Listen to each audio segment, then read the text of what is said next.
Not many civilizations are as mysterious as ancient Egypt, a powerful empire that lasted over 3,000 years. It gave us pyramids that still stand and myths that still inspire. It's one of the most explored places on Earth, yet somehow, we still find exciting stuff. In Abydos, archaeologists just uncovered a 3,600-year-old royal tomb. It's huge! It has golden hieroglyphs of deities covering the entrance, but the pharaoh's name? It's not there. It's missing. Who was this ruler, and what new chapter could this open in Egypt's story? If there's one place in Egypt where the line between life and demise feels thinner, it's Abydos. To the ancient Egyptians, this was sacred ground. They believed it was the burial place of Osiris, the god who literally passed away, had his remains separated, and came back to life to rule the underworld. Because of that, Abydos became Egypt's spiritual gathering place. Pharaohs built amazing temples here, like the Temple of Seti, famous for its King's List, a wall that has the names of 76 pharaohs carved in it.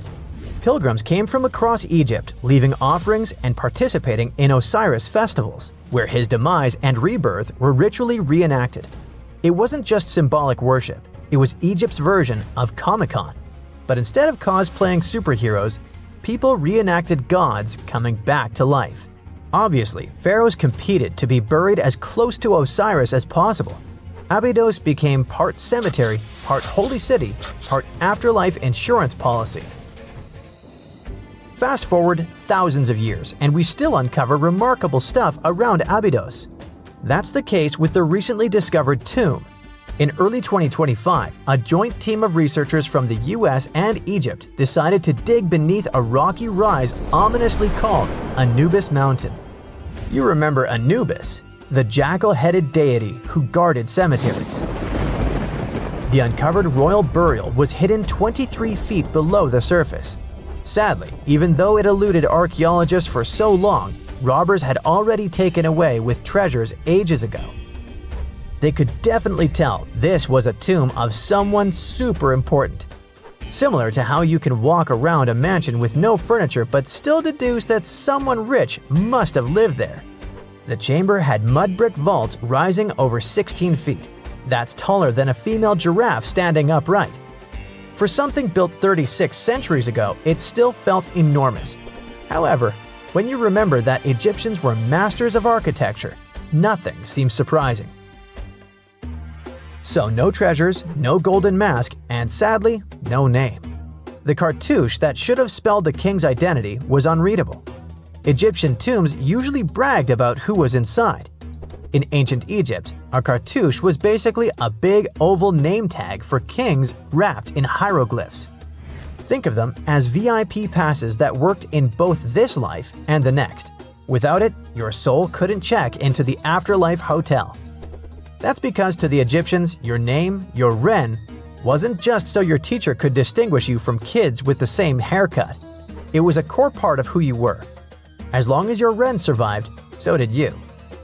To have your name forgotten was considered a fate worse than passing away. A soul cannot journey without a name. That's why you'd see cartouches all over the place, on temples, obelisks, jewelry, statues, and tomb walls. It wasn't there just for the marketing. It kept the pharaoh's presence front and center everywhere you looked. Imagine building a massive tomb only for 3,600 years later to walk in and go, who is this guy again? Not cool at all. That's why it's fair to imagine our nameless pharaoh haunting the robbers for all eternity. So yeah, cartouche was considered very significant. One of the most famous and mind-blowing examples comes from the tomb of Thutmose III. His burial chamber and sarcophagus were literally shaped like a cartouche. In other words, the entire room was a living architectural symbol of his name. Thankfully, in the recently discovered tomb, not everything was erased. Painted in golden hues at the entrance were two familiar guardians, deities Isis and Nephthys. Isis was the magician who stitched Osiris back together and breathed life into him. Nephthys, her sister, was the eternal mourner and protector of the mummy. Together, they promised that whoever rested here would not face the afterlife alone, and it's one additional proof of the importance of the mysterious pharaoh. So, who could this be? To answer that, we need to go down history lane.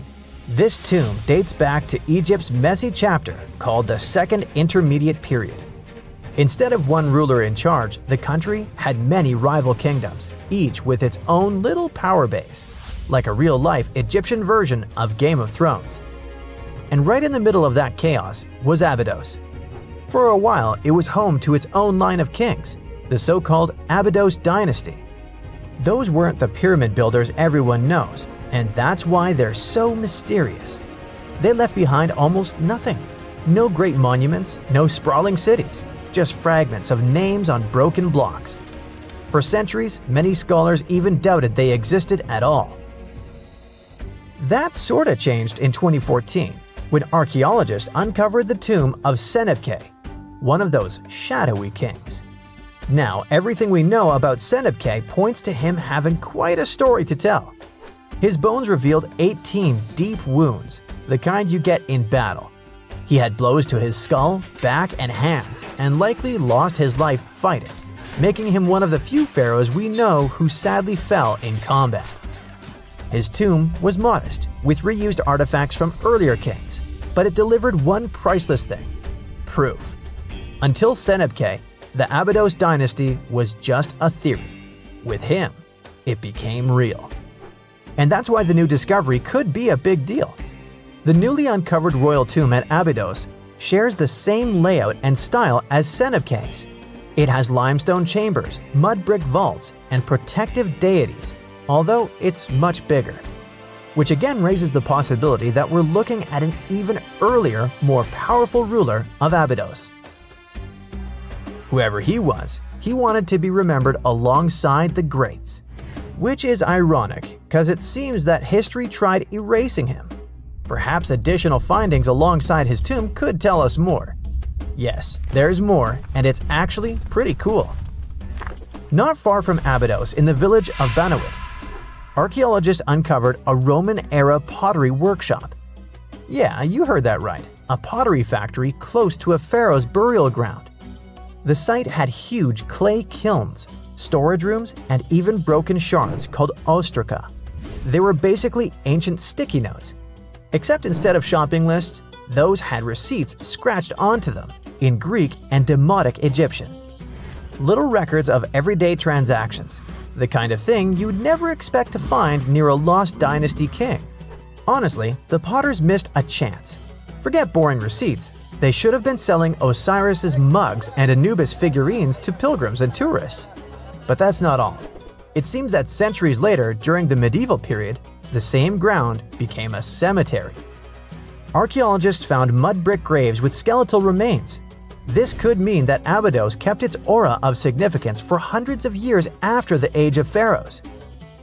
So why this hill again and again? Is this place really a getaway to the afterlife?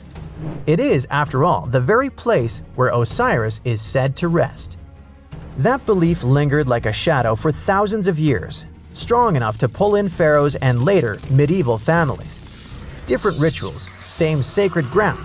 Although, to be fair, the Romans weren't here for Osiris. They came to make pots.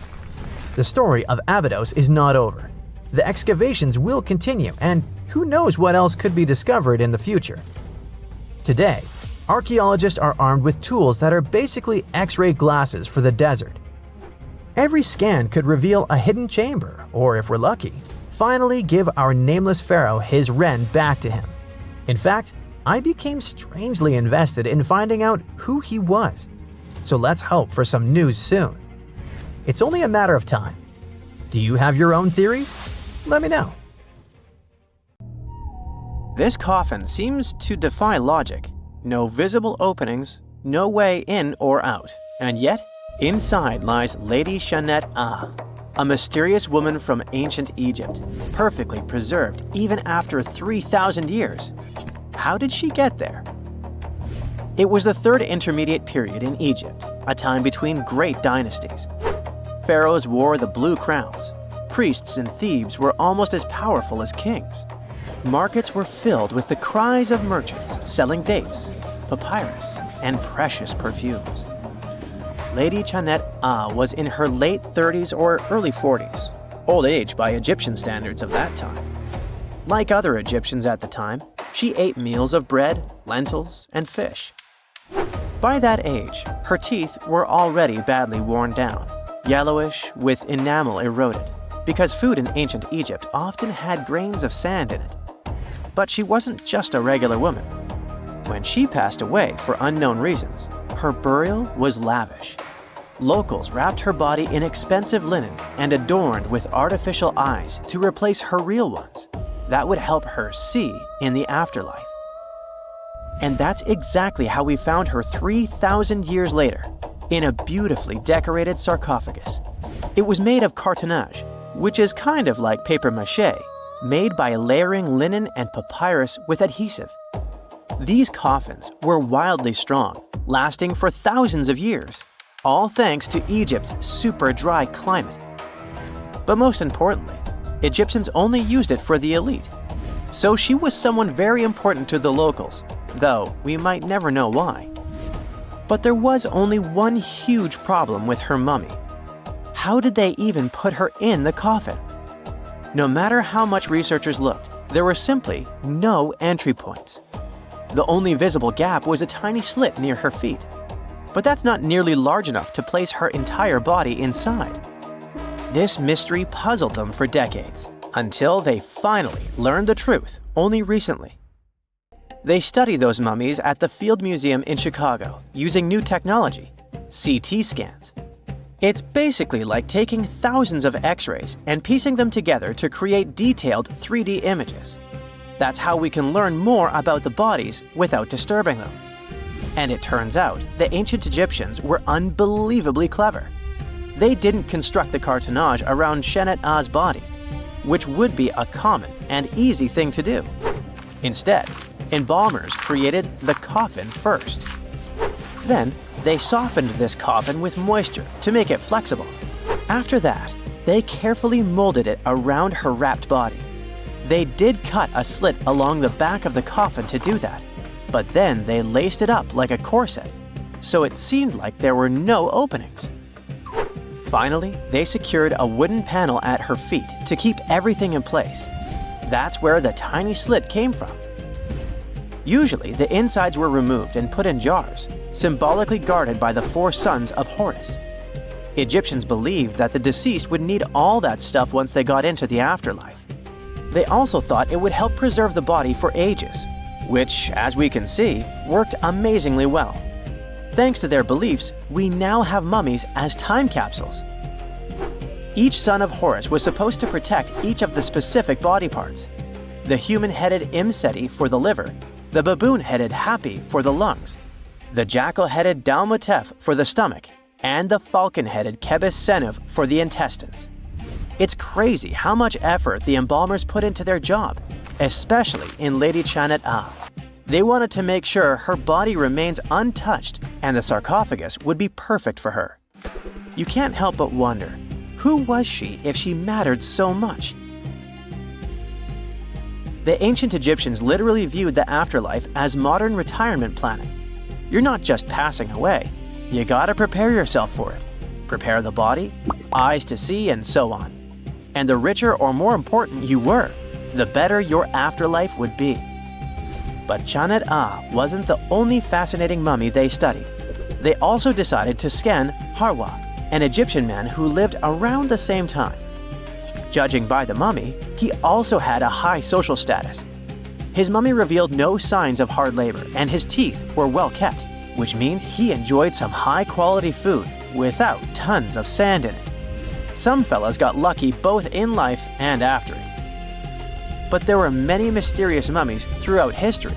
One of them is Chin Tzu, also known as Lady Dai. The story of her began in 1968.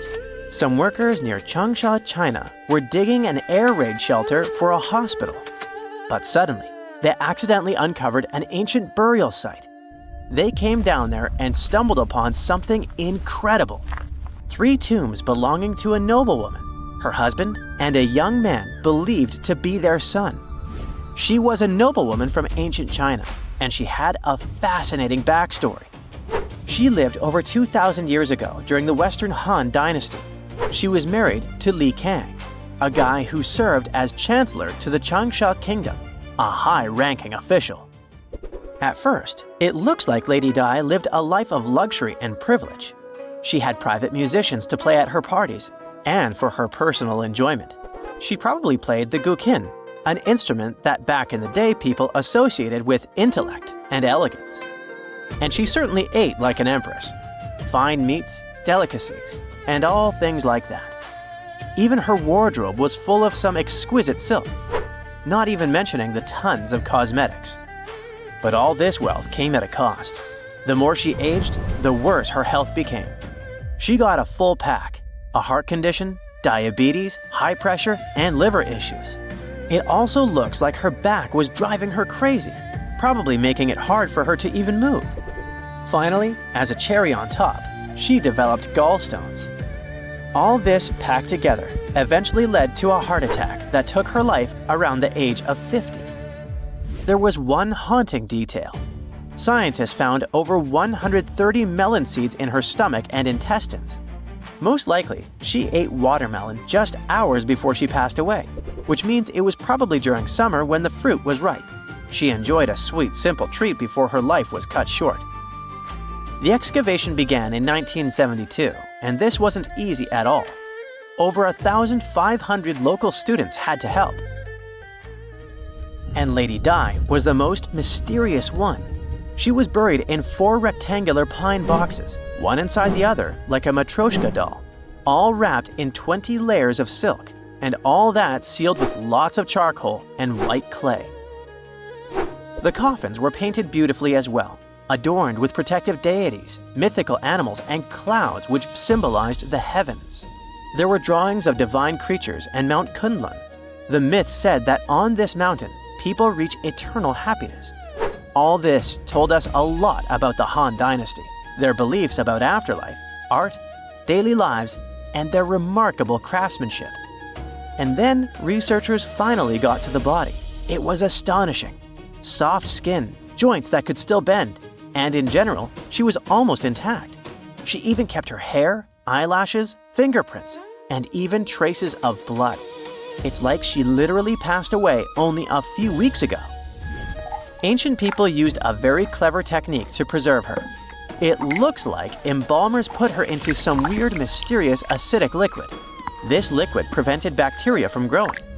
Unfortunately, it also gave rashes to all the scientists that touched Lady Dai. And this rash lasted for 3 months. And you know what they buried together with her? Over 1,400 artifacts, mostly personal stuff like silk clothes, cosmetics, and musical instruments. Even food, grains, meats, wine, and pastries. There were also 162 carved wooden figurines of various servants and musicians. It's possible that they were either just there to service her even in the afterlife, or maybe based on her actual servants. Let's face it, most ancient tombs have been looted at least once. No matter how scary the rumors could have been, most mummies were open too. But one. This is the Bashiri mummy, and it puzzles everyone so much that nobody dares to see what's inside. Meet Howard, but you must know him already if you're into Egyptian history. He's primarily famous for discovering King Tut's tomb back in 1922. But few people know that before this revolutionary discovery, he had probably found another mummy. It happened in 1919, and it goes by several names. Either the Bashiri mummy, or the mummy of Pacheri, or the untouchable one. Some reports say that Howard stumbled upon the Bashiri mummy in Luxor's Valley of the Kings, just where he would later find Tut's tomb. Despite this find, not much is known about this particular mummy. The reason why it's still unharmed in any way is not because of some superstitions, but because nobody is sure that they can undo what they do if something goes wrong. The mummy is so intricately wrapped that researchers never unfurled it for fear of irreversible damage. The golden rule of anyone who worked with antiquities: if you're not sure you can't make it better or preserve it unchanged, do not touch it. History knows many examples of ancient relics ruined beyond repair. say Ecce Homo, or smiling statue restoration. The delicate fabric that covers the mummy's face has this cool design that kind of looks like a pyramid. The researchers are not 100% sure, but this might be the only one of its kind with that embalming style.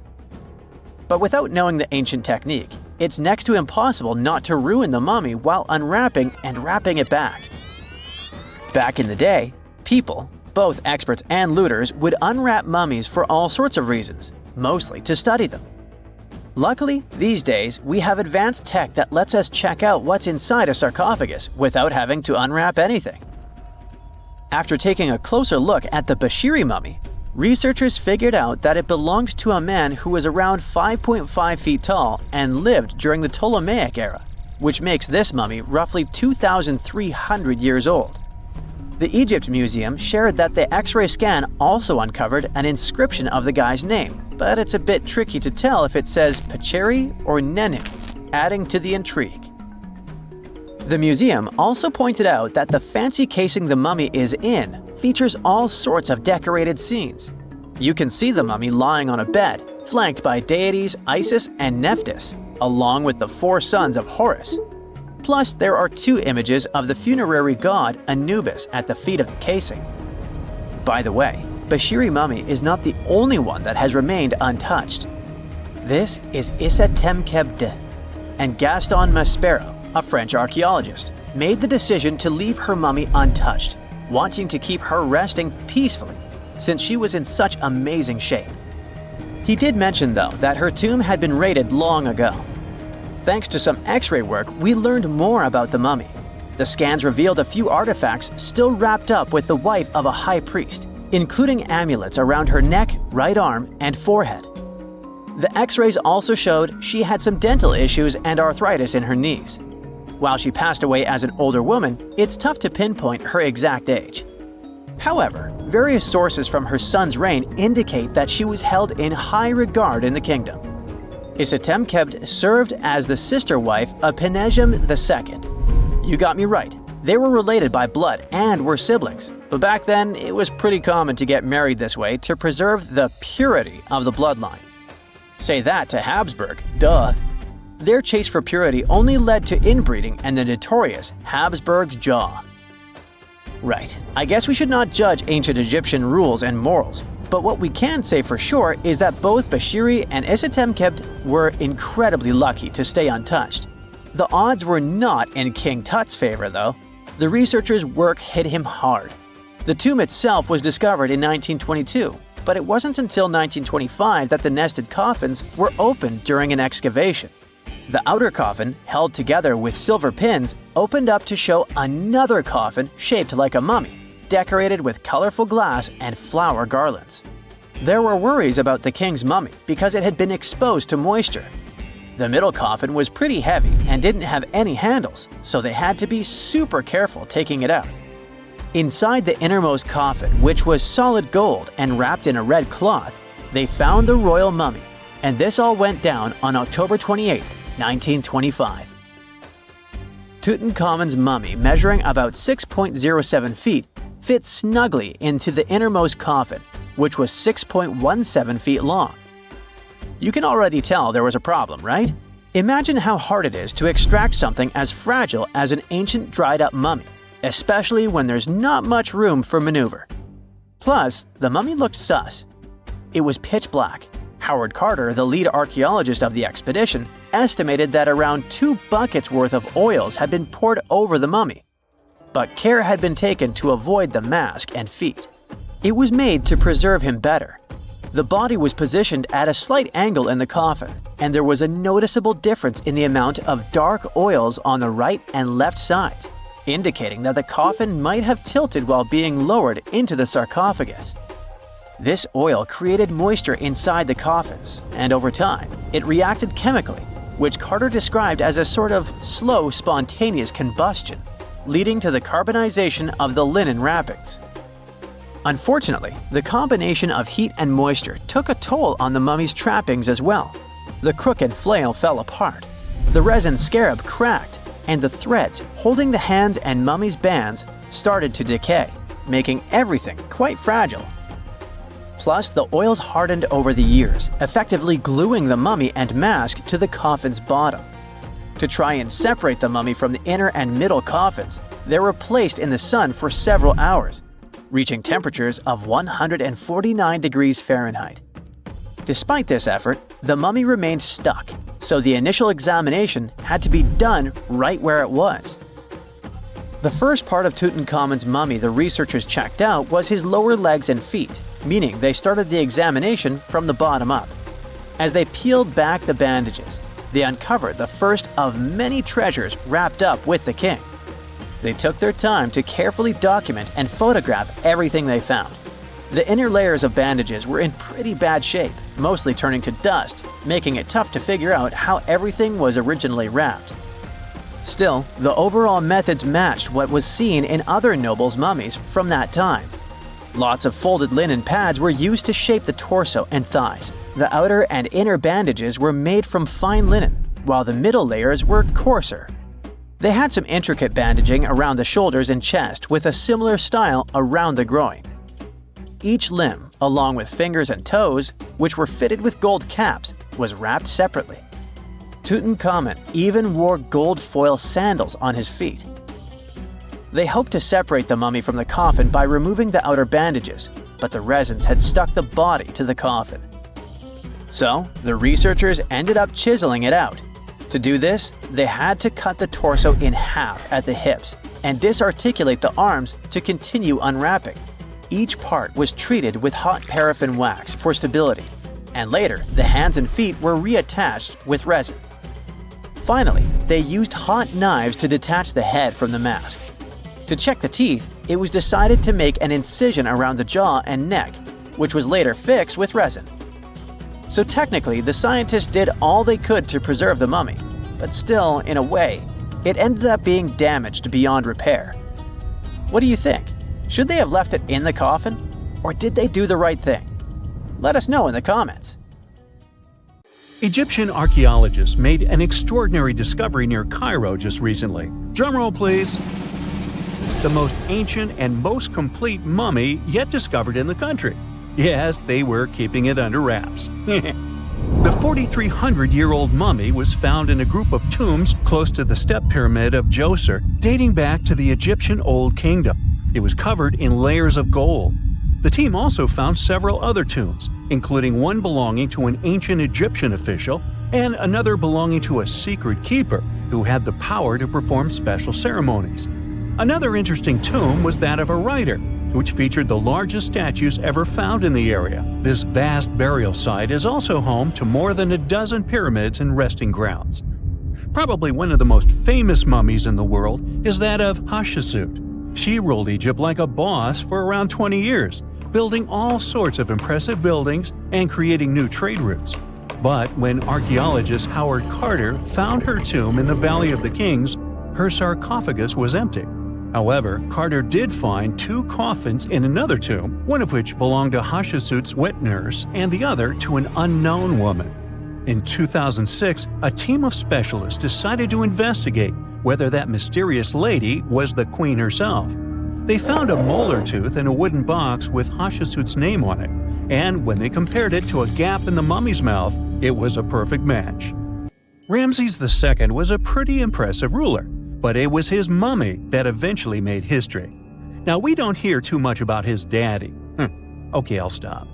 Ramses is considered to be the most powerful pharaoh in all of Egypt, as he reigned for a whopping 6 decades. He also lived to be over 90 years old. Now that's pretty amazing, considering the time he lived in. Ramses II supposedly had over 100 offspring too. Talk about a big family. When he passed away, his body was originally buried in the Valley of the Kings, but some sneaky guys tried to rob his tomb of all his treasures. Officials back in the day weren't having any of that though, so they moved his body to a secret location to keep it safe. Fast forward to the 1800s, and Ramses II's mummy was discovered along with a bunch of other rulers and important officials. But it wasn't in the best condition, so archaeologists flew it to Paris to get it, pampered. Problem was, he couldn't just be transported into another country. The only solution available was to give Ramses II his own passport. His occupation was listed as king, and the document even featured his photo. You know, most mummies aren't necessarily known for having the most hydrated skin. But that of an ancient woman, also known as Lady Dai, proves otherwise. No, not that Lady Dai. This wealthy lady from ancient times was discovered in an ornate tomb in 1971, and she looked fabulous, if we can say so about a mummy. Thanks to the special conditions in her tomb, like the moisture in the environment and the lack of oxygen, her body was almost perfectly preserved. Her skin was soft, her hair was on point, and she was still flexible. The museum that now proudly displays her mummy also shows a ton of fancy items that were buried with her, like dinnerware and musical instruments. Archaeologists investigated the mummy further and discovered that she passed away from a heart attack at around 50 years old. Even though it hasn't been around for over 2,000 years, Lady Dai is still making history. The mummy of Oetzi the Iceman was discovered in the Alps in 1991. Austrian authorities initially thought he was a modern mountaineer because he was so well preserved. Turns out, he was actually from the Copper Age. He was found in a mountain pass over 10,000 feet above sea level. Through studying his mummy, we've learned so much about life in Copper Age Europe. For example, we know that he was a native of Central Europe and enjoyed eating meat. He also suffered from arthritis, narrowing arteries, and intestinal problems. But he likely used acupuncture and medicinal herbs to treat these conditions. And apparently, he was pretty handy with tools. He sharpened them just days before his untimely demise. Who knows if he was expecting trouble or just getting ready for some routine work. Now, King Tut and his story is most likely the one that made all mummies famous. This pharaoh passed away at the young age of 19, more than 3,000 years ago. But his mummy is still one of the most well-known in the world. When his tomb was opened in 1922, people went wild because it was still intact, unlike many other royal tombs. It had some seriously blinged-out coffins, including one made of solid gold. Not only did Tut's tomb give us a glimpse into ancient Egyptian history, but his mummy also taught us a lot about the time he lived in. DNA analysis helped identify his parents and revealed that the pharaoh had a rare bone disorder that might have made walking a bit tough. Now, Ginger is most likely one of the coolest mummies you'll ever hear about. He's like a time traveler from 5,000 years ago who's still looking fly with his golden hair and perfectly preserved nails. Ginger was discovered in Egypt and is believed to be the earliest known mummified body. Before people even knew about mummification, they used to place bodies in shallow graves in the hot, dry sand. And since the sand absorbed all the water, bacteria couldn't reproduce and the body was preserved naturally. Now, scientists are not sure if Ginger's preservation was intentional or not, but since he was buried with some pottery vessels, it's likely that whoever buried him knew some serious preservation techniques. If you want to meet Ginger in person, he's currently chilling at the British Museum. One Dutch art collector bought a statue from Asia and ended up finding a weird discovery. The statue contained a mummy hidden inside. Unfortunately, the body was too fragile to move, so they had to leave it there. The coolest part is that this mummy is over 1,000 years old and was on display for 200 years before being encased in the statue. When scientists did a CT scan, they found out that the mummy was filled with paper scraps covered in writings. Experts think he might have done this thing called self-mummification, which is a pretty intense process involving a special diet and tea that makes your body less prone to bacteria. Only a few people could handle this ritual, and those who managed to do that were seriously respected. No other Egyptian queen has baffled scientists and historians like the stunning Nefertiti. Based on her statues, she was known for her slender neck, wide eyes, and high cheekbones. Her name translates to "the beautiful woman has come." Talk about living up to your name, huh? Even though she wasn't a pharaoh herself, Nefertiti still managed to leave a lasting impression. Written records suggest that, as a wife and queen, she held an incredibly influential role. Because of her power, she was indeed admired, but she also managed to make quite a lot of enemies throughout her life. She was also related to King Tut, but not biologically. Rather, she was his stepmother. So far, locals have yet to identify her mummy, but that may soon change. A local Egyptologist who has been busy excavating tombs in the Valley of the Kings has found 2 mummies that he believes could be Nefertiti and her daughter. According to specialists, we may soon finally get a definitive answer about the identity of these 2 mummies. And if one of them does turn out to be Nefertiti, we could be in for a real treat. DNA analysis and CT scans of the mummy could give us the most complete and accurate image of the queen that we've ever seen. It's crazy to think that we've only scratched the surface of what lies beneath modern-day Egypt. Nefertiti ruled during a time of great power and prosperity in Egypt, but unfortunately passed away in a period of social turmoil, leading to her gravesite being lost. Now, where's my mummy? Scientists have discovered a never-before-seen pyramid immersed in the sands of Judea. After a little digging, they discovered that it held treasures that had been untouched for over 2 millennia and historical secrets that we can only now access. At the Zohar Fortress site, 2,600 feet above the Dead Sea, archaeologists were searching for manuscripts that would provide new information about the history of the site. The excavation was originally part of a long-standing campaign launched by the authorities. Its goal was to protect the sites from looting and unauthorized excavations. What they didn't expect was to find a pyramid-shaped structure built on top of a hill, made of hand-cut stones, each weighing hundreds of pounds. At first, the experts thought it was just a tomb, but they soon noticed the shape of the original walls and understood that the mound was a construction. They immediately realized that someone had dug into the top of the structure, probably looters who had spotted something valuable there.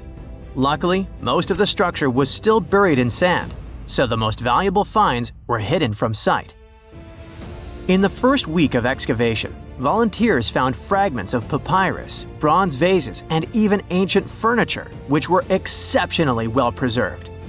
The desert climate had been a great ally in preserving those artifacts over the millennia. With little humidity in the air, mold cannot form, so organic materials such as wood and fibers are protected from cracking and deformation. Hypotheses suggested that the pyramid had been built during the First Temple period. However, new discoveries have shown that it's more recent, from the Hellenistic period.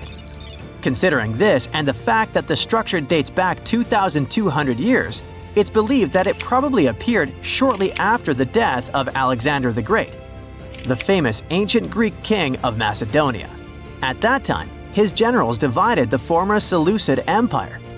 Ptolemy took control of Egypt and the surrounding regions, including the Dead Sea area, while Seleucus took control of the north, which is now part of the Middle East. It's still not known for sure whether the pyramid was built under the rule of the Ptolemaics or the Seleucids. Both Ptolemaic coins and coins from the Seleucid kingdom have been found at the site. Even so, many scholars believe it was built when the region was under Ptolemaic control. Evidence also suggests that the building, despite its longevity, collapsed at some point. But that's not why it was abandoned by the ancient Egyptians, which begs the question of what purpose it was built for. Some believe it was used as a tomb due to its picturesque location on top of a hill. Others believed it may have served as a historical monument. However, one of the strongest theories is that the pyramid was a guard tower, protecting an important trade route along which salt and bitumen resources from the Dead Sea were transported to coastal ports. They also believe it may have been used by Ptolemaic officials to collect taxes from travelers. It would be something equivalent to our modern-day toll booths, or even port inspection agencies. Although the contents of the papyrus documents remain a mystery, it seems very likely they were written using the Greek alphabet, and some experts believe that they may have been tax documents, which would make perfect sense, given the theory that the pyramid was a guard tower. The team calls it a fascinating historical mystery that the dig is helping to unravel, but the find is just a grain of sand in an entire desert. The dig is part of a larger project that's been going on for a long time, and in the last 8 years alone, it has scanned 111 miles of desert cliffs and identified approximately 900 caves within that radius. Using rappelling equipment, advanced technology, and specialized documentation methods, archaeologists discovered thousands of rare items, such as hidden scrolls, woodworking tools, carpets, leather goods, and even treasures. For them, the Judean desert is an ancient vault just waiting to be opened to reveal its secrets. A few years before they found the mysterious pyramid, they discovered a cave that had served as a refuge for Jewish rebels almost 1900 years ago. The site was about 262 feet from the top of a cliff, and because of its difficult access, it hadn't been explored yet. Inside, they found previously unpublished fragments of the Dead Sea Scrolls that contained religious passages written in Greek. 11 lines of text were reconstructed thanks to the good condition of the papyri. So, scientists were able to identify their etymological content. Probably the best thing, there was no problem with preservation. Thanks to the dry and hot conditions of the desert, the artifacts were in impeccable condition. And there were other historical treasures there. The teams found rare coins, a partially mummified skeleton over 6,000 years old, with skin, tendons, and even strands of hair. There was also a giant basket made of plant fibers, considered the oldest in the world, more than 10,000 years old. With a capacity of up to 26 gallons, it was made about 1,000 years before the invention of ceramics. Speaking of historical treasures, there's another one that has caught the attention of the scientific community. A small piece of fabric that is around 3,800 years old. But it's more than just simple fabric. Dyed with the rare scarlet paint mentioned many times in ancient religious texts, this find is the oldest known evidence of fabric painted with a dye made from insects known as scarlet worms. This is where the intense red hue comes from. It was a highly valued color, like royal blue and purple, because those insects lived in oak trees and could only be harvested for a short period during the year. So, those dyes were reserved for sacred fabrics, such as priests' clothes, marking status and religious importance.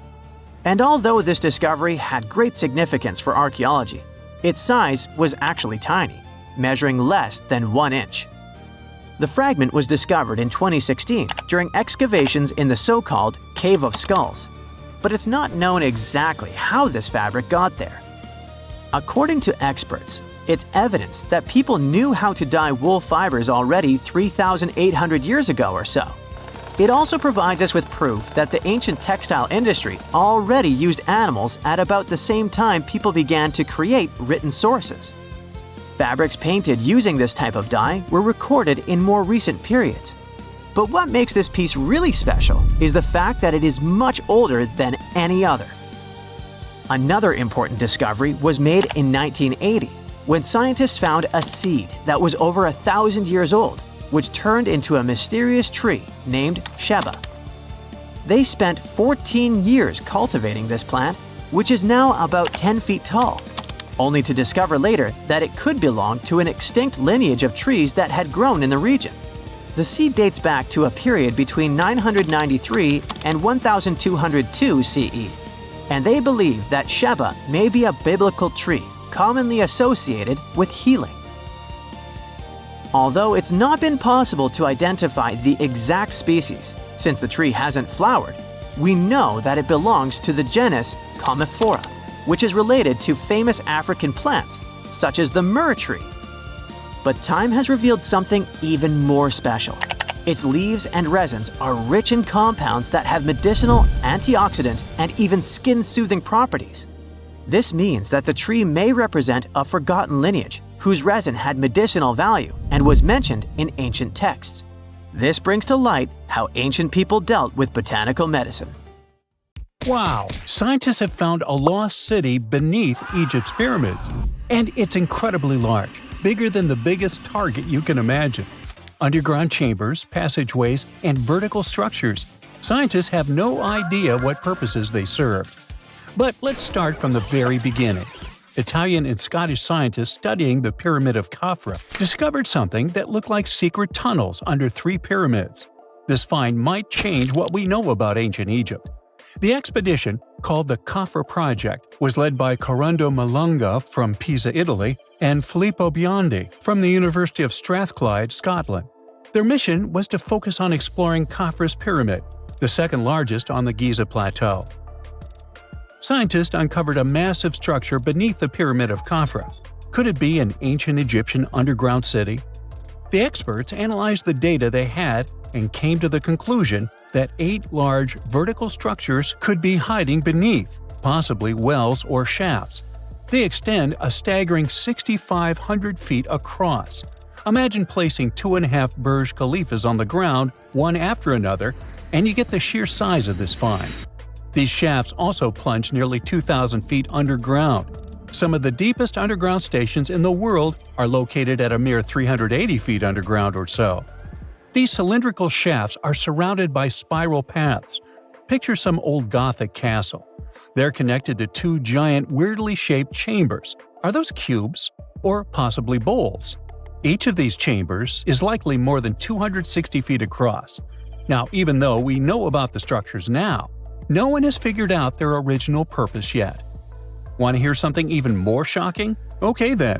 The team is almost sure that similar access points can be found under all 3 pyramids. In other words, all of them might be linked by a hidden system of underground tunnels, chambers, and passages. Even deeper, about 4,000 feet under the surface, there might be more unknown structures. And doesn't it add to the mystery? But the coolest news is that, according to some team members, these hidden structures near Giza pyramids could align with the legendary Halls of Amenti. In ancient Egyptian mythology, it's a place where people are believed to arrive when they're close to the end of their days. There, they are said to take a 3-day-long trial, facing their biggest fears. Now, how did scientists even discover these hidden spaces? To uncover them, researchers used 2 satellites positioned 420 miles above Earth.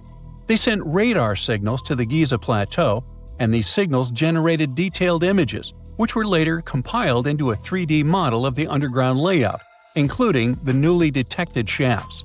Then, using synthetic aperture radar or SAR technology, which is a type of radar that can penetrate through stone, the team also spotted 5 small room-like structures hidden deep within the pyramid. One of these chambers contained a sarcophagus, which was once thought to be the tomb of Pharaoh Khafre. But now, scientists believe this was a mistake. The true burial site is likely to be elsewhere. In any case, these 5 hidden rooms were completely unknown before the scans. They seem to be arranged in the center of the pyramid and are linked to underground pathways leading somewhere below the structure. There's an opinion that these tunnels could lead to more hidden chambers and wells. Some of them might be around 4,500 years old. Wow, what if they help us solve ancient civilization mysteries? Preliminary data suggests that all this underground space can be much more than a few empty chambers. There might be many more hidden structures near the Giza pyramids. How come? Well, the thing is, the structure appears to include hollowed-out sections with spiral pathways leading even deeper underground. Refining the images hinting at this could reveal an extensive subterranean network. It might be a whole city hidden under the surface. Now, despite the excitement surrounding these findings, there are also a lot of people who don't believe in the existence of the underground city. They're skeptical about the archaeological discovery in Egypt due to the lack of peer-reviewed verification. That's why several archaeologists and radar experts have challenged the validity of the claims. They've explained that the technology used to make the discovery may not be advanced enough to produce such detailed underground imagery. According to them, the 5 smaller chambers found near the surface could be natural formations, since the area had had sacred significance long before the construction of the pyramids. Some experts have even dismissed the use of radar methods in this context altogether. They call these methods scientifically unproven and question their accuracy.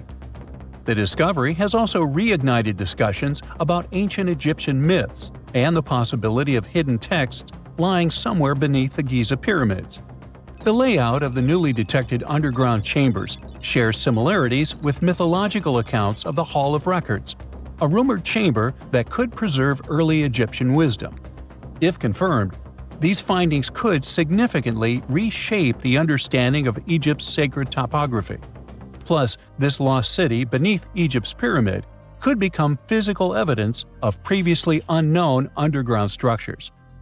That's why the Khafra project is super eager to begin excavating to confirm their findings. But getting approval from Egyptian authorities is a challenging process. The discoveries still need to undergo peer review before they are accepted by the academic community.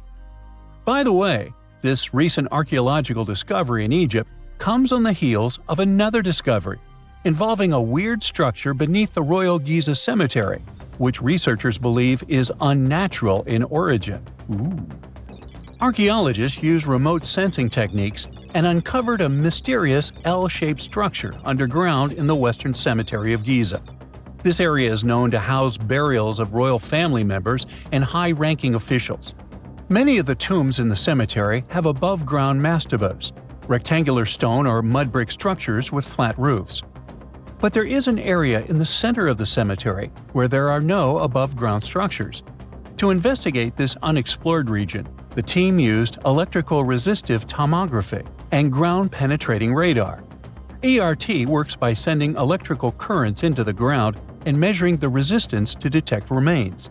As for GPR, it sends radar into the ground and maps the structures based on the radar's return. The team found an anomaly about 6.5 feet beneath the surface. It appeared to be an L-shaped structure measuring at least 33 feet in length. The readings suggested that the structure had been backfilled with sand after its construction. This made the team hypothesize that it could be a mix of sand and gravel, or possibly an air void. This anomaly was classified as a highly resistive structure, which meant it didn't occur naturally. Motoyuki Sato, the study's lead author and professor at Tohoku University in Japan, claims that the structure is not a natural formation due to its sharp shape. Another weird thing about ancient Egyptian pyramids is that historians have long believed that they were built primarily for royals and high-status individuals who had the wealth and power to create such massive structures. However, new research from the archaeological site of Tombos in modern-day Sudan challenges this assumption. The thing is, Tombos' pyramid may have served as burial sites for low-status workers as well as elites. The hard-working members of ancient communities may have found their last resting place in some of the most visible monuments, including the pyramids. Located along the Nile River in the ancient region of Nubia, Tombos became part of Egypt after its conquest of the area around 1400 BCE. That's when Egypt established the site to strengthen its colonial control. Workers at Tombos built pyramids, but those were much more modest than the famous pyramids of Giza. The research team reanalyzed 110 human skeletons from Tombos, originally studied in 2012. In particular, they examined the entheses, the areas where tendons and ligaments attach to bones. Such an analysis can give us insights into the amount of physical labor a person performed. When someone does hard labor, their bones often develop distinct crests and ridges at these attachment points due to the stress on the tendons and ligaments. And while some skeletons showed little change in their entheses, suggesting they belonged to individuals from the upper classes, others showed more serious changes. It means they belong to lower-class workers. This finding can totally challenge our earlier understanding of pyramid burials, especially the idea that only elites were buried in the pyramids, because the pyramids themselves were designed for the elite. This recent research may prove that lower-class workers may have found their final resting place in these monumental structures too. Egyptologists have been digging around every inch of the Great Pyramid for ages. Yet somehow, they overlooked this stunning pink granite bathtub buried a few miles next to it. And here's the deal. This mysterious oval tomb lying next to the Khufu Pyramid for years may provide evidence that the Egyptians built the pyramids not only for monumental purposes, but also to generate electricity, experimenting with it long before Alessandro Volta and Thomas Edison.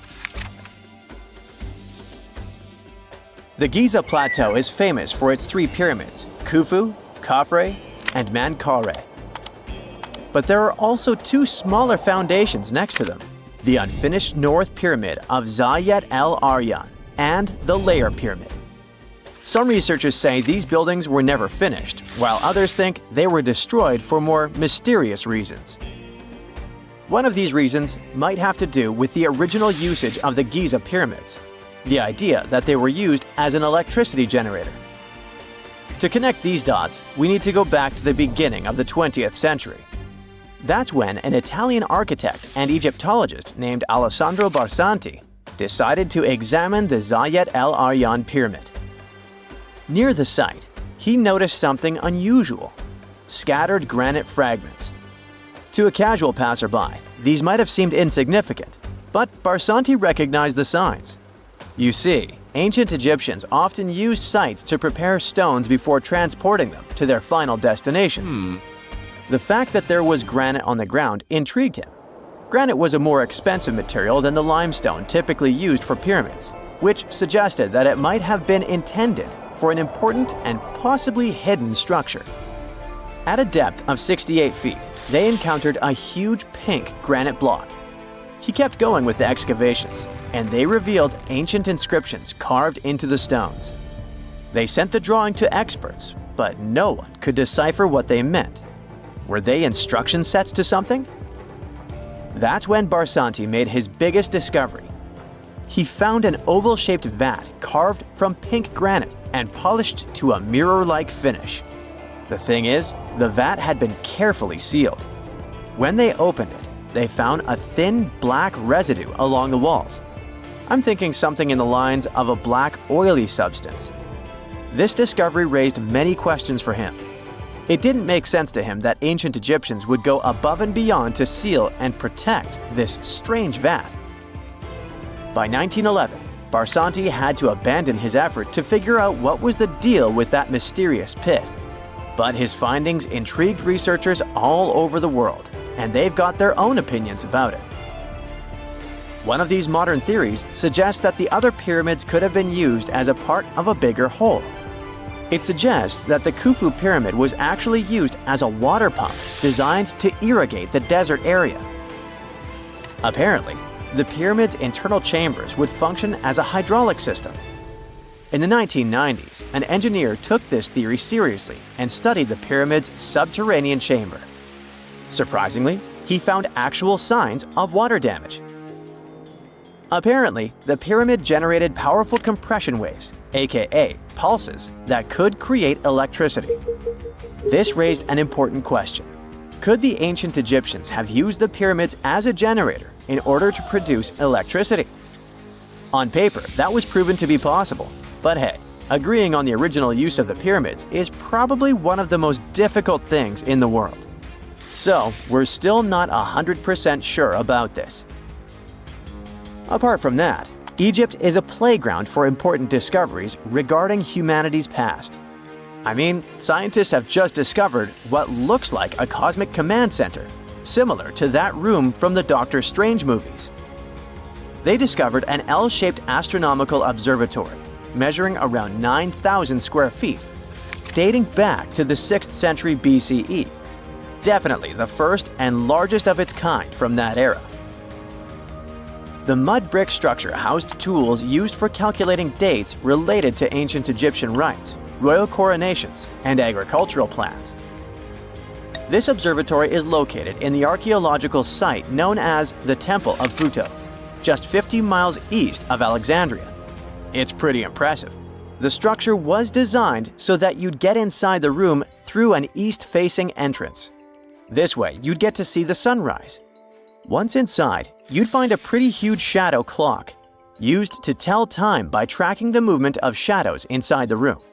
This variant of a sundial clock was nearly 16 feet long. That was quite an exciting discovery. Another interesting one was that scientists and Egyptologists have discovered the first ever pregnant mummy. Now, even if we know quite a lot about mummification processes, we keep making discoveries that open new doors into the lives of ancient Egyptians.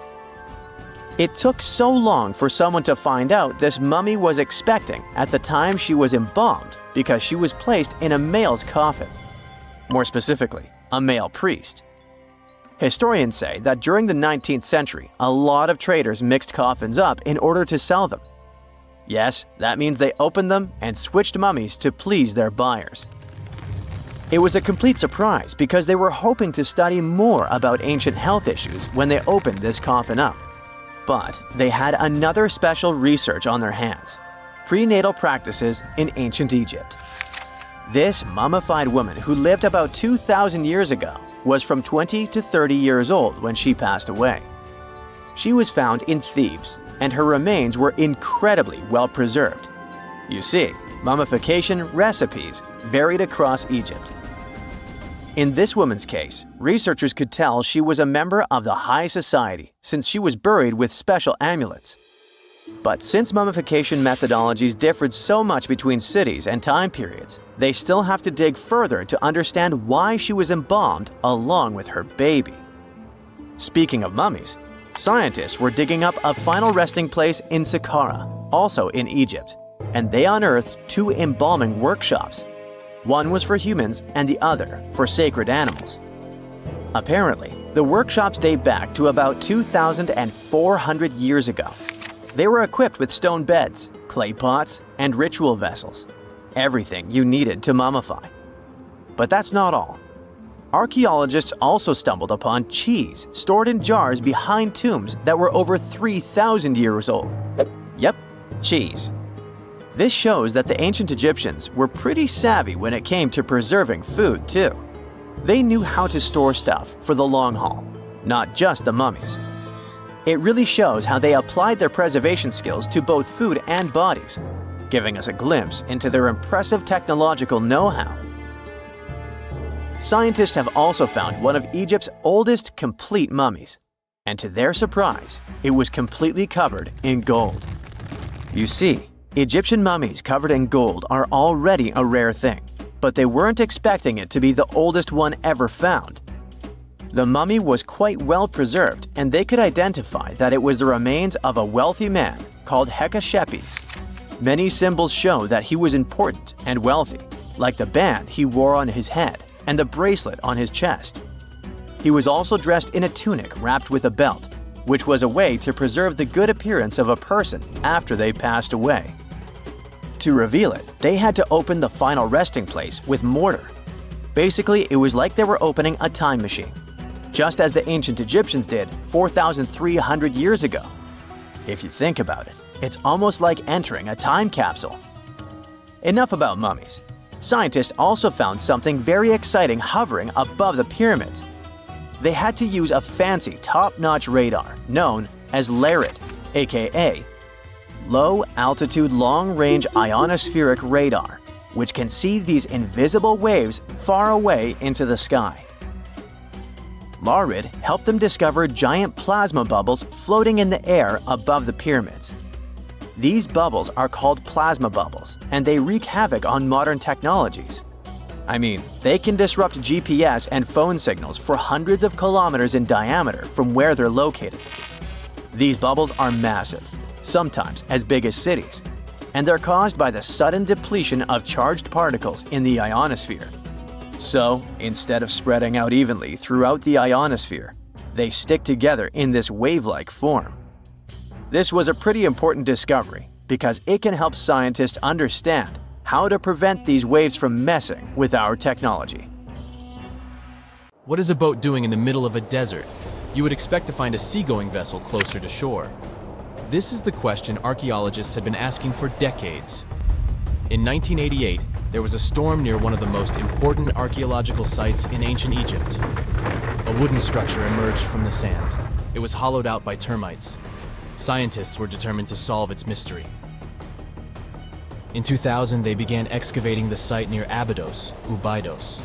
An American team of experts soon discovered a boat that was 70 feet long, and it wasn't alone. In total, there were 14 boats neatly resting next to each other. It was impossible to completely dig out the boats because of their poor condition. Luckily, the wood was preserved enough to get a sample. Analyses revealed that the boats were around 5,000 years old, the oldest fleet in human history to this date. The time of their construction predates the pyramids at Giza by half a millennium. Each ship of the fleet rested in a vault that matched its dimensions. The room was roughly a third of the size of a tennis court. It had mud brick walls that featured more than 120 drawings of boats. Ancient Egyptians incised them on whitewashed walls that were excellently preserved. Scientists have known about these mysterious chambers for well over a century. 1901, 1902. A British archaeologist, Arthur Weigel, stumbled upon a strange structure west of the River Nile. His team caught a glimpse of the interior walls. Sadly, a section of the roof collapsed, so they had to call off further exploration. Researchers abandoned the site, but its location remained on the maps. The boat's position first led scientists to think that they rested on a bank of the mighty Nile. But there was a problem with this theory. Today, the river flows almost 7 miles west of Abydos. Further studies of the surrounding terrain showed the Nile didn't change its course throughout history. Also, if the boats floated near a dock, they would be in unstable positions. The 14 vessels at Abydos were perfectly parallel to each other. There was only one conclusion possible. Someone had deliberately placed them like that. They must have gone through a lot of effort. Each boat had enough room for up to 30 rowers. These vessels could really float. They weren't models, but scholars still don't know if they actually sailed any body of water in ancient Egypt. This doesn't diminish the importance of the find. Previously, archaeologists found only small-scale models. In King Tut's tomb alone, there were 35 boat models. For a long time, these figurines were the only clues as to how ancient Egyptian vessels looked like. The boat's design confirms that they were the real deal. They are the earliest surviving examples of something called built boats. Ancient people constructed primitive vessels by hollowing out large tree trunks. The alternative was reed that was tied together to form a raft. The boats at Abydos had planks tied together. This was a major breakthrough in shipbuilding. During their lifetime, the boats must have seemed impressive. Timber was a valuable commodity at the time. There was no wood in the desert. Cedar had to be imported from Lebanon. The only person who could afford such luxury was the pharaoh. Studying the area around the ancient fleet provided more answers. Scientists discovered a mud brick structure where Egyptians worshipped the pharaoh. Its approximate date of construction matches that of the wooden boats. The same bricks out of which this building was made were used to encase the fleet. At the time of their construction, the rooms they were stored in had a ceiling. That's the section that archaeologists stumbled upon in the early 20th century. Just like mummies and coffins, these marvelous ships rested inside splendid vaults. The exterior of these rooms was also impressive. The outer walls originally had a plaster of white limestone. It reflected sunlight. In the desert sun, the structure housing the boats must have shone from miles away. Ancient Egyptian builders used the same technique to cover the pyramids 500 years later. Today, their surface looks jagged, but it wasn't always like this. When they were constructed, the pyramids had a top layer of fine white limestone. Their surface was smooth and it gleamed in the sunlight. Instead of stairs, the outer layer of the pyramids was more of a sleek ramp. Archaeologists were left with one final question. Which pharaoh owned the fleet? The answer lay just a mile from the site. This is where the tomb of a pharaoh from the 5th dynasty rested, King Senwosret III. Its time and style of construction matched the ones of the chambers with boats. The very end of his rule might explain how the boats ended up in the middle of the desert. The pharaoh probably passed away in northern Egypt. Then his body was transported down the Nile to Abydos in a marvelous procession of decorated boats. The vessels were later lowered to chambers near the final resting place of their owner. This had a symbolic meaning. In the ancient Egyptians' belief system, ships played a key role. Their supreme deity was Ra. He traveled through the sky during the day in the form of the sun. At nighttime, he sailed through the netherworld in a solar boat. The pharaoh identified himself with Ra. That's why he needed boats in the afterlife. That was the only way to regenerate himself. Just as the sun rises every day above the horizon. This belief existed for thousands of years. The more famous Pharaoh Khufu also had a ship. Scientists found it in 1954 next to his pyramid at Giza. It is some 4 centuries younger than the fleet at Abydos, but Khufu's ship was almost 2 times longer. The Great Pyramid of Giza and King Tut's tomb are some of the most famous archaeological finds in Egypt. But there are many more secrets hiding beneath the endless sands of the Sahara Desert. Recently, 2020, archaeologists found a lost city there.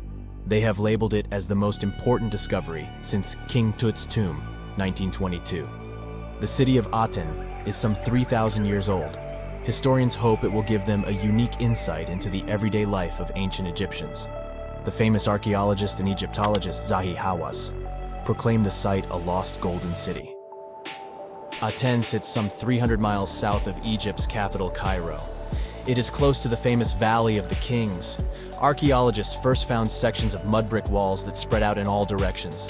They discovered complete rooms with tools of everyday life inside. The research team unearthed a bakery, a residential neighborhood, and an administrative district. They all date back to the time when the Egyptian civilization was the wealthiest in its long history. They were also the first to make objects from iron. In 1911, scientists found a set of iron beads near a village in Lower Egypt, El Giza. These are the earliest known iron artifacts. The discovery is literally out of this world.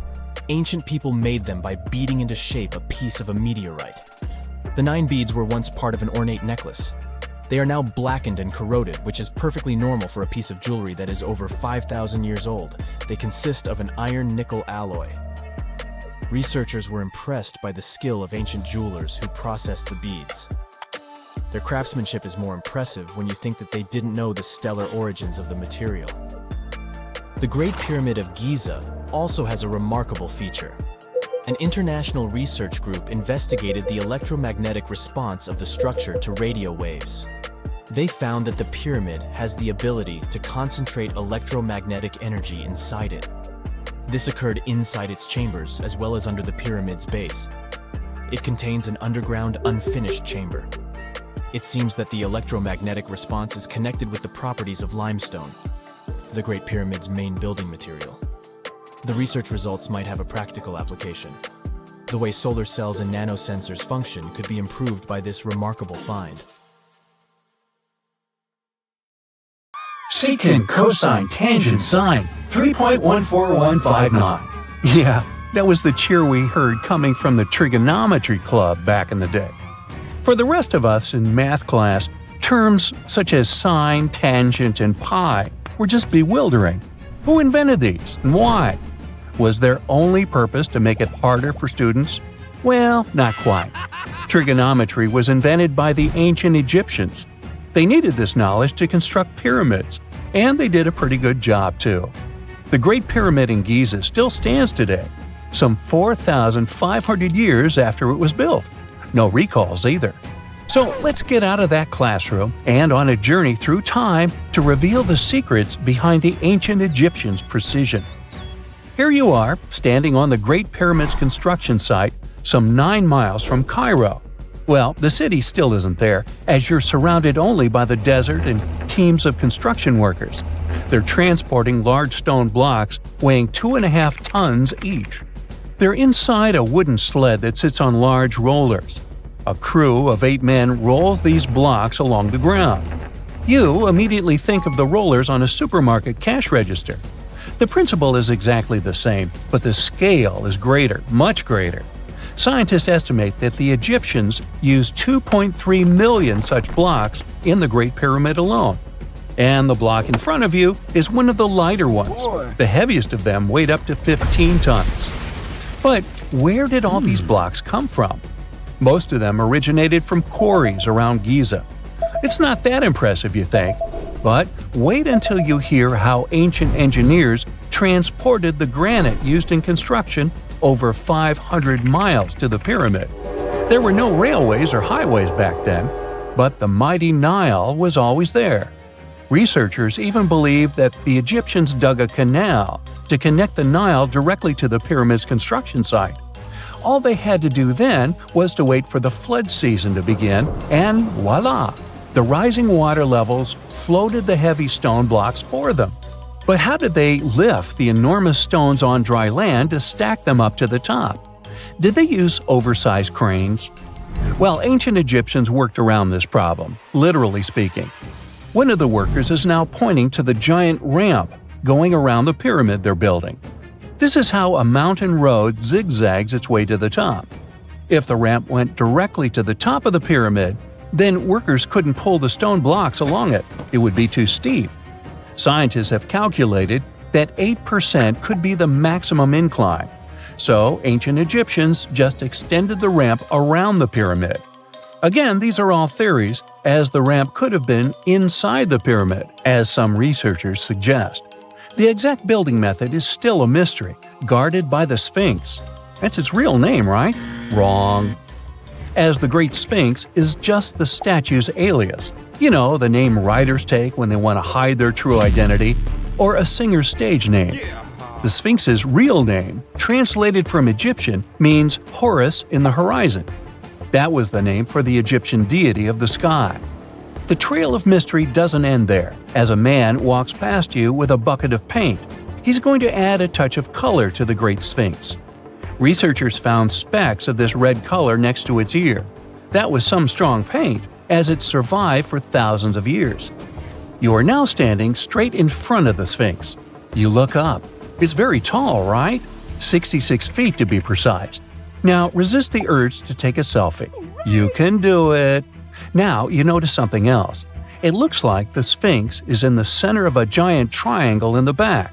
That's one side of the Great Pyramid. And no, your eyes are not playing tricks on you.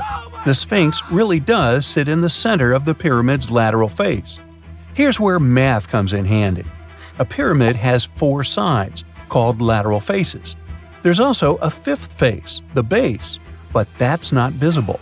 It's, wait for it, face down. The Sphinx has one last mystery to reveal: its age. Scientists agree that Pharaoh Khafre built the Sphinx. He ruled after his father, who had built a great pyramid nearby. So both structures were finished around the same time. Let's talk about numbers again. You've heard of Cleopatra, the Egyptian princess described as a woman of great beauty. Hello? She saw the pyramids, but she lived closer to the time of the first iPhone than the time of the people who built the pyramids. Fascinating, right? You can see thousands of people around you. They're working hard to build the pharaoh's tomb. But how many of them are there exactly? One Greek philosopher estimated there were as many as 100,000 workers. Seems like an okay number for such an enormous structure, but it can't be true. Science simply can't back up this number. Egyptologists put the total number of workers at 30,000. And yes, Indiana Jones was one of them, at least on the big screen, but he showed up late. Egyptologists know a lot about the pyramids, but not everything. Not because they don't want to, but because they haven't yet dug up enough evidence. They can only guess how the building process went. First, engineers would arrive to choose the right spot and do the necessary measurements. That's why they needed all that complicated math. Then, it's time for sourcing the material, the large stone blocks I mentioned earlier. When boats deliver them to the site of the future pyramid, workers can finally do their thing. They operated in smaller groups, but there were at least 2,000 of them chiseling and carving away at any given time. Sounds like a typical construction site today? Well, that's because it is, just thousands of years ago. It's amazing what ancient Egyptians were able to achieve with just copper and stone tools. The pyramid is now complete in front of you. But is it the same pyramid we see today? Why is this structure shining bright in the desert sun? Isn't it supposed to be a dusty yellow color? Well, no. Human activity and the elements have completely stripped the outer layer of stones over time. Expert craftspeople polished these blocks using nothing but stone and sand. The end result was a smooth and shiny rock. On the day it was completed, the Great Pyramid of Giza was a perfect triangle of light. Its polished sides acted like giant mirrors, reflecting the powerful Egyptian sun. This is the point where you should put your glasses on, and that shiny thing you see at the pyramid's very top is actually gold. The capstone at the top of the pyramid is called a pyramidion. It was covered in sheets of gold. As you can guess, these were the first stones to disappear. Let's make another stop before we get you back to your classroom. We travel to the British Isles, and no, Stonehenge isn't our destination. It is Newgrange in County Meath. Scientists estimate that the ancient peoples of Ireland built this stone monument around the year 3200 BCE. This makes it older than both Stonehenge and the Great Pyramid in Giza. The function of the circular mound in Newgrange is the same as the one of the Great Pyramid and equally mysterious. The estimated amount of loose stone present in the valley is over 220,000 tons. And it's not just randomly thrown on a pile. The order in which the stones are set makes the structure water-resistant. That would explain how Newgrange had survived for so long. Kinda makes you want to splash out the cash for that waterproof phone case, huh? Well, you're back in your school desk, but today's math lecture is the last thing on your mind. You're thinking about how great the Egyptian pyramids are, and if we have something similar today. It turns out modern engineers are just as impressed with the Great Pyramid as you are. There's a glass pyramid sitting in the main courtyard of the famous Louvre Museum in Paris. The panorama of San Francisco wouldn't be complete without the 48-story Transamerica Pyramid. But Las Vegas went the furthest. There we find the Luxor Hotel. It's so big that it's the third largest pyramid on the planet. And guess what's in front of it? Yup, a replica of the Sphinx. It's 110 feet tall, 2 stories higher than the one in Giza. Yeah, everything's bigger in Vegas. It's 1898, and you're taking part in excavations in Sakara. This place, not far away from Cairo, is full of ancient tombs and pyramids. You're in your Indiana Jones mood and hope to find something really phenomenal to become famous. Gold, manuscripts, treasure maps, mummies of famous pharaohs. Wait, a wooden bird? You're really disappointed as it looks like a regular toy. An old one, but still. Little do you know that years later, someone would propose that your bird was actually an ancient monoplane. So the artifact, nicknamed the Sakara bird, is made of a sycamore tree. The birdie has a wingspan of just 7 inches and weighs around 40 grams. A perfect original souvenir from Egypt, I would say. It's over 2,000 years old and looks pretty plain, without any carvings of feathers or other intricate ornaments. It has a beak and eyes though, which makes our find look like a hawk, the emblem of the deity Horus. Its tail is rather unusual as it's squared, looks weirdly upright, and it seems like the sunken part of it was the place for a now missing piece. Humans love solving a good mystery, so there have been several attempts to explain the use of the birdie. First, quite simply, is that it was a ceremonial object. The second idea is that it was a toy for a child from some well-off family. It could have been some sort of boomerang, which was a popular concept in ancient Egypt. Then there was a theory that the bird had been used as a weather vane. But this one has been debunked as the figure doesn't have any holes or markings, except for the one made at the museum in Cairo to fix the exhibit on a stick. So there was no way to hang it in the past. Almost a century after the bird was found, Egyptologist Dr. Khalil Masiha proposed a new theory that it could have been a model of a monoplane. He believed the bird was missing a horizontal tailplane. Otherwise, it had its wings set at a right angle, similar to that of modern planes. It could have worked to generate the aerodynamic lift necessary for flights. Dr. Masiha also claimed that it was common at that time to place miniature models of technological inventions in tombs. So, did the ancient Egyptians really invent the plane in 200 BCE? That would make the Wright brothers, who are considered the inventors of aviation, really upset.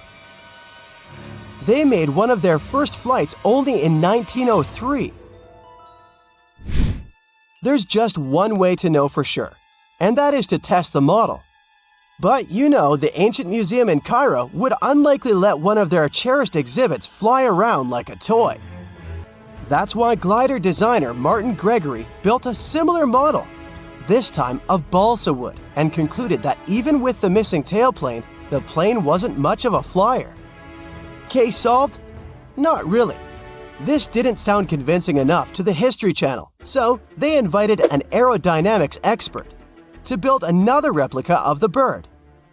He tested it in weather conditions similar to those in Egypt and was impressed with the little plane's abilities. So, if they did invent the prototype of a plane back in the times of pharaohs, it would be a good example of an oupart.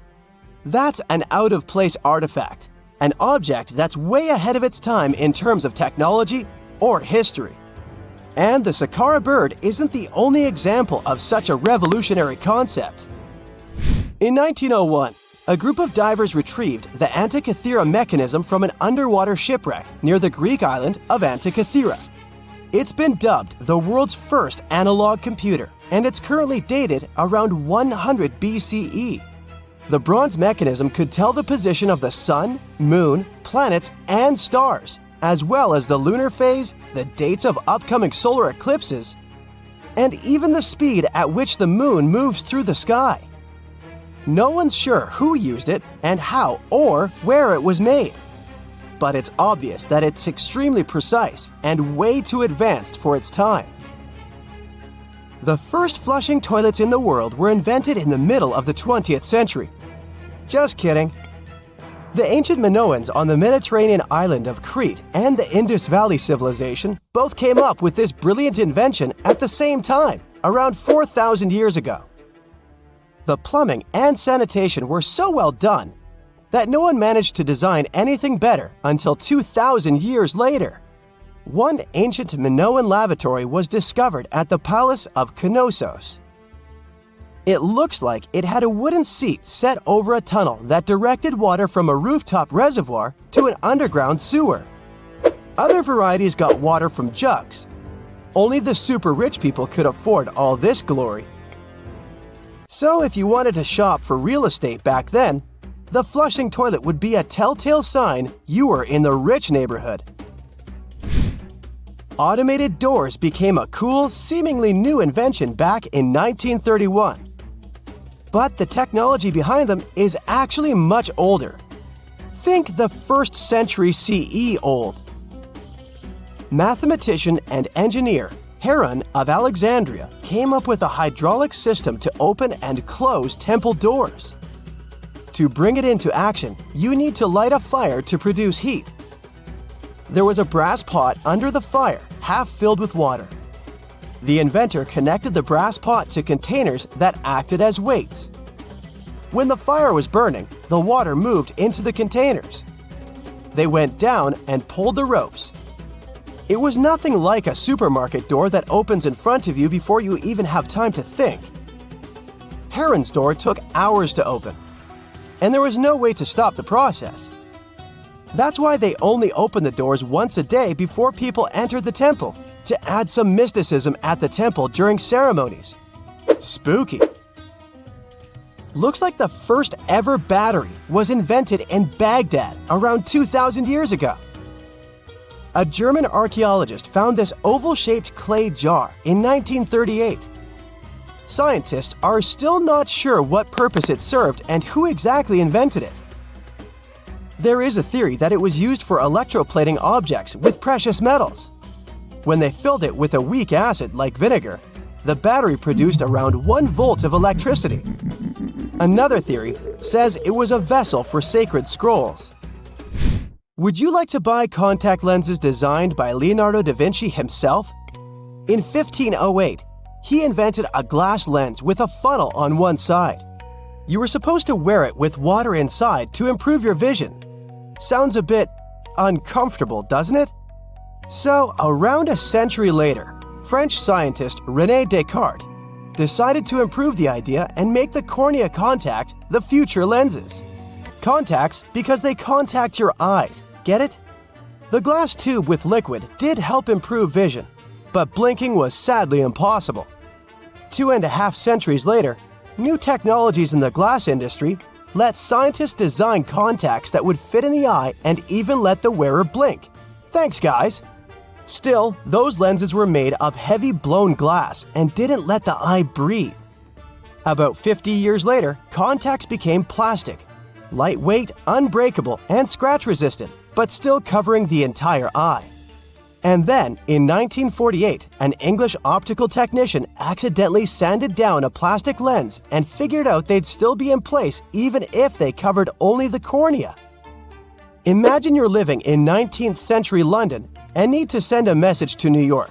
It would have taken about 10 days to get there by ship.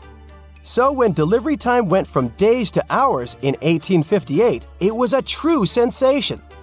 The first message was sent by Queen Victoria herself. It was all made possible thanks to the transatlantic telegraph cable, running under the ocean. Sadly, the new cool invention only lasted a few weeks. It took years to bring it back to life.